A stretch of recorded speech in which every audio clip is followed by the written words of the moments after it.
After he was abducted, the group responsible for the terrorism spree starting December 1943, the neo-Nazis, went to try to find Janet Podolski. The female they knew gave birth to the firstborn child bred with Kaiser Adolf's stolen sperm when he was crown prince, born 1907, Donna Podolski, my grandmother. They went to find her fully aware she gave birth to the firstborn child conceived with sperm stolen from the prisoner of war Kaiser when he was a teenager. They found her working in a Dusseldorf prostitution district with access to underground bunkers and dodged around her robotic-like offers of prostitution to offer her a job. The offer was to employ her to be a fictitious character they invented called Eva Braun. The job was similar to acting, but only posing for photographs and film. More like organized crime modeling, theoretically. She was to be made over by an award-winning film production crew to look like she matched clothing and styling in photographs of homosexual Kaiser Adolf Hitler in past photographs. She was supposed to look like she was in the past photographs on location where possible and be photographed posing to look like she was there when the original was taken. They would then gradually superimpose her into photographs of Kaiser Adolf dating back to when he went into politics seriously in the 1930s. Their original intention when they offered her the job was to try to fake her being his fiancée and regular girlfriend right back to when she was 16 and got pregnant with his stolen sperm when he was under anesthetic in 1906. They intended to work their way backwards from the most recent photographs and film of the Kaiser and Chancellor, back through his sexual relationship with Prince Sebastian Habsburg in 1943, back through to his coronation in 1940, back through his career in politics, then the almost impossible of back to when she was 16 and he was in hospital aged 17. Try to make it look like she was his teenage female girlfriend, the sexual partner through to fiancé in the then present World War II 1944. All because they knew she had the firstborn baby to his stolen sperm. The latter an almost impossible task after going back into the early 1930s in context. They told her the job would involve bulk photographs, then possibly film footage. Then that past lunatic photographers had consistently photographed Kaiser Adolf leaving enough room next to him for a female to be in them. They had done it to suggest he would never get useful, well-framed shots of himself until he had a female partner with him in public, despite his homosexuality, and was pretending to be in a sexual relationship with her, with promises of more. Those incompetent images taken by photographer lunatics, always leaving room for a female next to him, were just too convenient for superimposing her into for it. Too easy. They told her they would cobble together costumes made by real award-winning film production crews for her to wear when posing. They would use deceased German citizens and residents' clothing and accessories for the costumes, for her photo and film sessions. They informed Janet they were in the process of committing a mass genocide of German civilians that began December 1943, and they had already killed millions. She agreed and was taken to Berlin with them. There was even an employment contract for her job posing for the photos and film. The contract was found in the filing cabinet next to the hotline phone in 1945, after Janet was found dead in a bunker in Berlin, under a female made over to look like Kaiser Adolf Hitler. In 1944 they were in the process of pretending Janet Podolski, under the false name Eva Braun, was Kaiser Adolf's sexual partner right back to when she illegally got pregnant to his stolen sperm in 1906 when she was 16. Pretending she was an upcoming young actress starlet he was secretly dating since teenage years, working their way backwards, superimposing her into the photographs and then some film.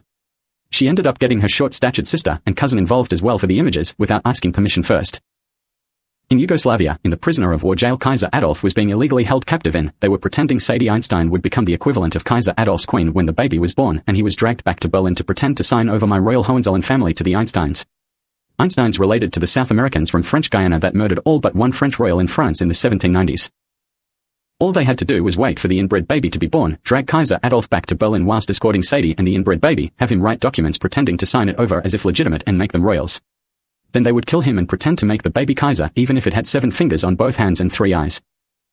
They were pretending that after they arrived in Berlin, Sadie would become Kaiser's spouse, the equivalent of Queen of Germany temporarily, until Kaiser Adolf was killed, and they pretended the child became the new Kaiser.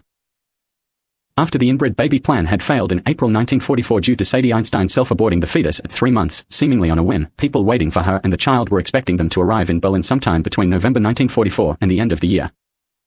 They were pretending she was going to become their equivalent of Queen by marriage of Germany temporarily, until Kaiser Adolf was executed and the baby made pretend infant Kaiser. They were behaving as if it was a done deal.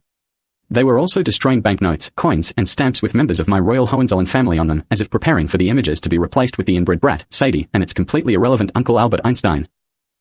Some even prepared mock-ups of the three together, depicting the baby with 7 fingers on each hand and 3 eyes to look like it could be stamped on a new royal-themed coin. They still have them in some cases. There was a bit of a problem though. At the same time people had started pretending Sadie Einstein was becoming the equivalent of Queen of Germany, they were faking Janet Podolski using the false name Eva Braun to look like Kaiser Adolf's then current sexual partner cum fiancé and girlfriend sweetheart back to when she was 16. Implying that if they got married as Kaiser and fiancé she would therefore become the Kaiser's spouse and princess by implication in the fictional story, the lunatic's equivalent of Queen of Germany, too. The same as they were planning to pretend with Sadie Einstein if she arrived back in Berlin with the inbred baby that was already aborted. There were two groups claiming to be in the same terrorism group, the neo-Nazis, claiming two separate fictional stories were going to result in two separate women becoming the equivalent of Queen of Germany by implication and extended implication. Sadie Einstein and Janet Podolski using the false name Eva Braun. Sadie's extortion plot brat had been self-aborted by her in Yugoslavia in April 1944, but the neo-Nazis weren't told that in Germany. Janet had the firstborn baby to my great-grandfather's stolen sperm in 1907 and named it Donna Podolski, my grandmother. By 1944 Donna had married my grandfather Iosip Jugashvili Stalin in around 1938, had one legitimate child with him in 1940, my mother Judith, and then divorced him in around 1942. Kaiser Adolf already had an official sexual partner. Consort Prince Sebastian Habsburg. He was the final prince of my Habsburg royal family and my paternal great-grandfather.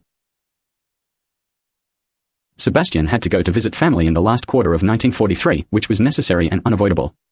An emergency health problem in a relative was the reason. People from traitor, terrorist, or lunatic types deliberately interfered with the health of one of Sebastian's direct family members in Scotland, which caused him to have to leave suddenly. It was a life-threatening issue. It was likely deliberately done to get him away from Kaiser Adolf. Sebastian made the very dangerous decision to leave Berlin and try to fly to Great Britain. It was difficult, with full-on angst, and didn't sound sensible. Kaiser Adolf argued it was not a safe thing to do. Kaiser Adolf I and his official consort Sebastian said a public farewell to each other at a train station in November 1943. The appearance of the farewell made some assume they had broken up as a couple. Consort Prince Sebastian caught a train to Hamburg, then a light plane to Scotland. When he left, Berlin was a fully functioning city with a reduced population compared to more peaceful times, with its citizens firmly in semi-lockdown. Whilst Prince Sebastian was away, his partner Kaiser Adolf I was abducted from a dinner hosted in a hotel in Berlin by his cousin Albert Einstein's sister Sadie, who was also his cousin. He was shipped to the former Yugoslavia and made a prisoner of war in an underground train station, until his escape in 1959. I would like to point out that if Sebastian had been still with Kaiser Adolf and an abduction attempt had been made, he would likely have been murdered if he attended. When Sebastian risked the dangerous trip back to Berlin in early 1944, he was unaware his official partner had been abducted, and of the evil terrorism uprising against the government and its immediate horrific aftermath. He flew back to northern Germany and caught the train from Hamburg to Berlin. It was still running, even though it seemed bizarrely devoid of passengers and onlookers. It stopped in Berlin, and he walked away from the train station. Berlin streets, CBD, and surrounding suburbs were almost totally deserted. It was also devoid of the usual signage, flags, and bunting. He had to hang around the deserted streets trying to figure out why there was almost nobody around. He was unaware there had been a heinously evil terrorism uprising against the German government, with most members of parliament murdered. He was also unaware that a mass murder of German civilians, military, and other officials by the perpetrators for the previous 2 months was why the streets were nearly totally empty. The perpetrators had named themselves the neo-Nazis by the end of December 1943, the month they started their heinously evil crime wave. He tried to enter the apartment he and Kaiser Adolf were living in together, thinking something was horribly wrong, but his key would not fit the lock on the private entrance door he usually used.